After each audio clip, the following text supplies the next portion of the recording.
Elul is a month-long holiday, or Hol month, that marks the end of one Jewish year and helps to transition into the beginning of a new one. Traditionally, it is a month of introspection, contemplation, and personal growth. Untraditionally, or at least less traditionally, Elul Unbound is a digital initiative offering up a wide variety of avenues for experimenting over the course of this month. Sign up to join Elul Unbound's email list and learn more about all of Elul Unbound's offerings by heading to judaismunbound.com/ELUL.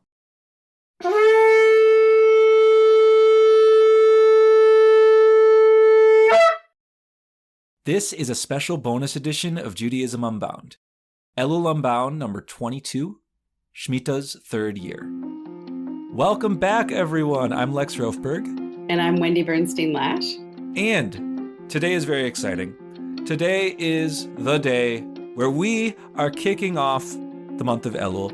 This is the 12th month in the Jewish calendar year. It's the last one before the new year. And every year, Wendy comes in and I get the privilege of schmoozing with her about the power of this month and the power of preparing for the new year individually and collectively. So I'm very jazzed about this. But before we get rolling and dive into some particular angles for this time around, some themes of this observance of Elul that we're looking forward to, Wendy, can you just tell us, what is Elul and why is it a particularly momentous spot on the flow of the Jewish calendar year? Sure. Thanks, Lex. So Elul is the month before the High Holy Days. You coined many years ago a Hol month, and it gives us time to prepare so that when we hit Rosh Hashanah, Yom Kippur, and beyond, we've done some work ahead of time. We have talked about it being an on-ramp, but it's also an off-ramp. So it is both the ending of this whole year and it's the beginning of the next year. So it's got both qualities of kind of winding down and looking back and looking forward. Elul gives us an opportunity to actually go deep before we come back up for Rosh Hashanah and Yom Kippur. So we talk about teshuvah, or turning or returning in Hebrew, a lot in Elul. That's the work of Elul, is righting wrongs, making amends, looking back and seeing where we might not have been as skillful as we intended with our Rosh Hashanah orientation last year, and fixing things. And so Elul gives us a whole month to do that preparation. It also gives us an opportunity to think about where we want to go for the coming year. So we are prepared. So we do have that reflection time. And so Elul is this fabulous time to, take a pause and prepare yourself and reflect and be ready for when the High Holy Days come. Lex, tell us about what Judaism Unbound does during this time. So excited to. Elul Unbound is a very exciting 1/12 of the year for us at Judaism Unbound, and we have been doing it since 2018, which means this is our 7th Elul Unbound. It's kind of a momentous Shmita occasion. Yeah, no, so it's not a Shmita year. It's not a sabbatical year for the Jewish people collectively. It is a 7th year for us, so that's cool. And it's worth mentioning that because as we've oriented to Elul, we've tried to take into account not only the flow of the 12 months of the year. So Elul is in the same spot in the year every time, right? It's the 12th month. It is the on-ramp into the first month in the way you talked about. But what's different year to year is where we are in the sabbatical cycle. That has been something we've really embraced, especially the last few years since the most recent Shmita year, since the most recent official sabbatical year more broadly, where land lays fallow and where debts are forgiven and certain other things. We've been for years creating different modalities for people to utilize in this month, all geared towards what you were describing, all geared towards allowing us to look inward and think about ways we can make amends and improve ourselves. Also thinking about ways that we, in our communities more broadly, in our country more broadly, as a Jewish people more broadly, can do forms of collective introspection.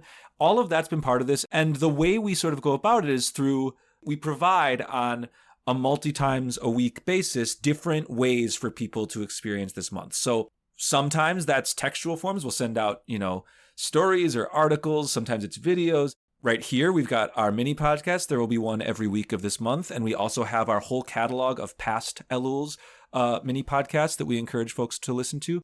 We really try to just make different formats for different kinds of folks. And so we have visual and auditory and even some like activities to do with your body that we spotlight over this month. And all of those are meant to help people do the work of this month and on-ramp into the new year. So that's a little bit of a framework. The last thing I'll say, though, is that sabbatical piece, that Shmita piece, we are in a particular moment of that flow of time. And so the most recent Shmita year began 3 years ago. So what that means is the year we are about to commence is going to be year 3. If we think of Sunday as the first day of the week, Monday's, like I've been calling this a twos year, like Tuesday, because it's the third day of the week. You start with Sunday, Monday, Tuesday. So we're entering a twos year. It's confusing because it sounds like two, but it's the third year. And we're excited to consider what that particular 3 can add to our experience of Elul and what it can allow us to reflect on. So Wendy, can you take us into the power of that number 3? For me, naturally, this time period feels like a power of 3 because you have coming up Rosh Hashanah, Yom Kippur, Sukkot. I've always thought of those together, as I think many people do. It's just got this sense of high, low, high for me. So you got Rosh Hashanah, this great energy celebration. And then you got Yom Kippur, dig down deep, look at all your schmutz. And then you've got Sukkot. Bring people into your sukkah, have a good time, have a party, eat food, sleep outside. And so I love that kind of roller coaster that it really also is like life. Life has highs and lows. It has ups and downs. It has twists and turns. And Elul is a 3 also in itself because it's 30 days. So 3 times 10, and you've got this 30-day period to be reflective, maybe to stop and look at things differently than you have ever looked at them before. Yeah, I love that. The Rosh Hashanah, Yom Kippur, Sukkot one, I hadn't really thought much about, but that's very powerful. I want to think particularly about this third year part, although we should come back to the 3-ness of those holidays. This Shmita cycle, we've talked about this over and over again. It's not only about a thing happening once every 7 years. That's the degree to which most folks who have reclaimed Shmita have reclaimed it. It's like, oh, there's this once every 7-year thing, but it hasn't fully had an impact yet on how people observe the middle 6 years. And I'm actually really interested in changing that because Shmita as a philosophical ideal, this notion that we rest our land every 7 years, this notion that all of us merit forms of rest, not as like a nice breather from the real stuff of life, but actually as part of what is the stuff of life. Like rest is not a nice accoutrement. It's like it's a basic part of how we should be as human beings and how land should be and how animals even should be. Like that's a whole philosophical system. It's not just something that happens once every 7 years. And so when you look deep in the Torah and in other texts, Jewishly, there's a whole ebb and flow to the intermediate years. And there's different rituals that go with certain years. And there's one really notable one that happens in every 3rd year and every 6th year. And that is that there are certain tithes, there are certain forms of basically taxation that the Torah requires. And as a general rule, a lot of those taxes go to support the temple. They go to support like the priests and their sacrifices in the temple and even their ability to like have a livelihood because the priests are working in the temple, so they don't like have their own crops and agriculture. So you like bring them yours. In the 3rd and 6th year, one of the tithes, so there's ma'aser, which means tithe. It means literally like 1/10 in Hebrew because that's the amount that a tithe is meant to be. But ma'aser, most years is just separated from your crops and you take it to Jerusalem. It's required that you eat it in Jerusalem, but it's actually not like given to anybody outside of yourself. You just have to bring it to a particular place and have it there. But in the 3rd year and the 6th year, there's a delineated tax that goes basically to those who are impoverished and need it. And so encoded in Jewish law is this notion that the 3rd year and the 6th year of every 7-year cycle, would be a year for us to focus especially on those who society is not doing a good enough job at supporting. This is a year for us to really try and level up the ways in which maybe as individuals we contribute to the financial and physical and psychological well-being of those who do not have what they need, because we live in a hyper-capitalist society where certain people have much and others have very little. And we don't notice that that's actually like encoded into how we do Jewish practice.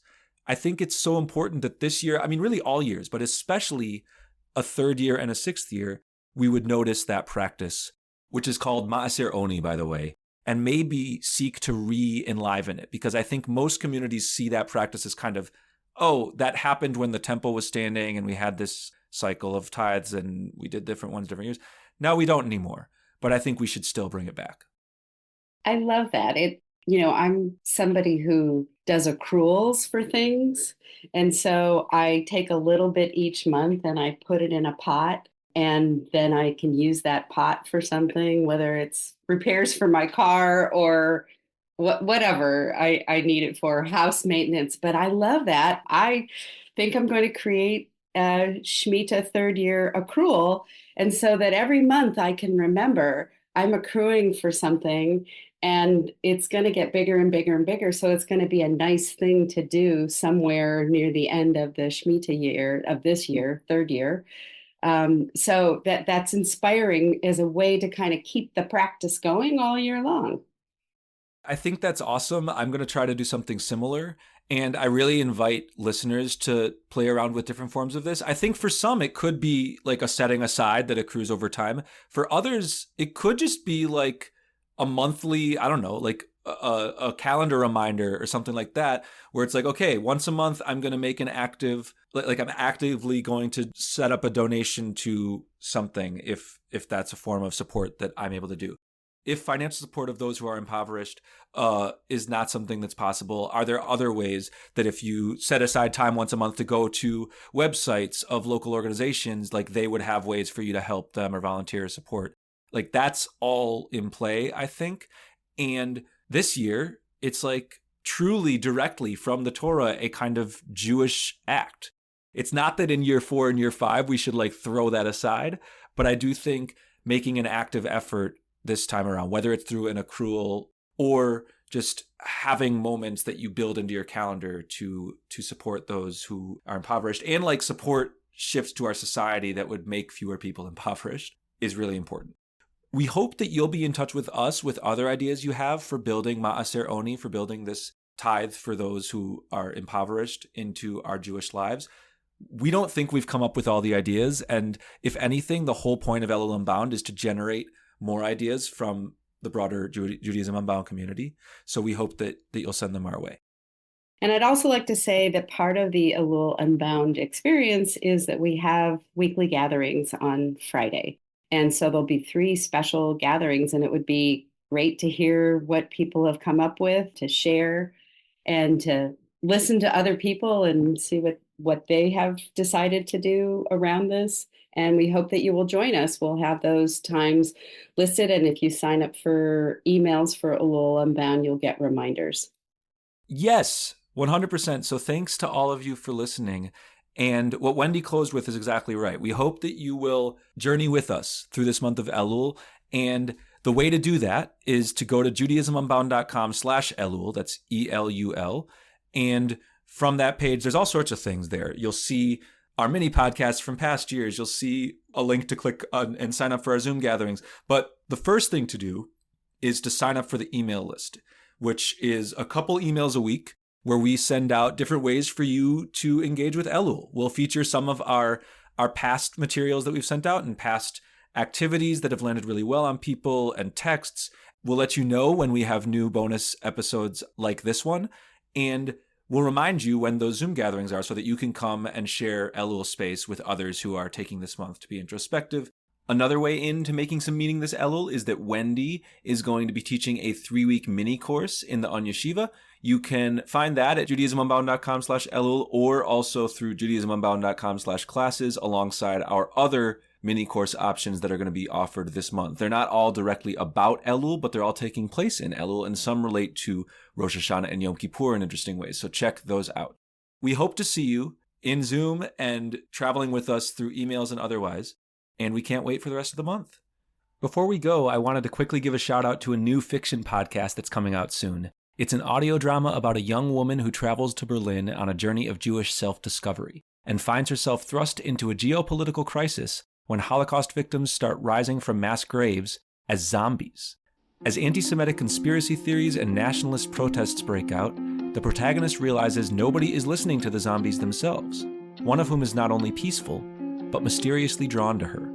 It's produced by the Canadian Jewish News in association with the Ashkenaz Foundation. Check it out at thecjn.ca/zombies. So with that, this has been Judaism Unbound.